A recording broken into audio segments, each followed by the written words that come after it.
মুরগি যখন বাচ্চা উঠায় আর মুরগির পাখার বাহিরে যে বাচ্চাগুলো থাকে এরা অধিকাংশই চিলের খোরাক বনে, না হয় কাউয়ার খোরাক বনে।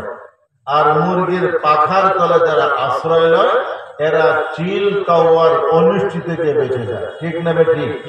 এই যে এটা হলো রহমতের পাখা, ফিরিস্তাদের বেষ্টন করা একটা মজলিস। এই মজলিসের ভিতরে থাকলে ইনশাআল্লাহ আল্লাহ পাক রহমত করবেন। আল্লাহর প্রতি বারবার ভিতরে উৎসাহ পয়দা হবে, ধাওতি পয়দা হবে, মওতের কথা স্মরণ হবে, কিয়ামতের কথা স্মরণ হবে, দুজখের ভয়ের কথা স্মরণ হবে, জান্নাতের আশা ইনশাআল্লাহ ভিতরে উদ্ভব হবে। আর যদি বাহিরে থাকেন হয়তো পারে শয়তান আপনার প্ররোচনা দিয়া আর এইখান থেকে আপনার সরাইবে, আরো রাত্রি যথেষ্ট হয়ে গেছে, কিছু শিক্ষিত করে সোজা বাড়িতে চলে নিয়ে যাবে।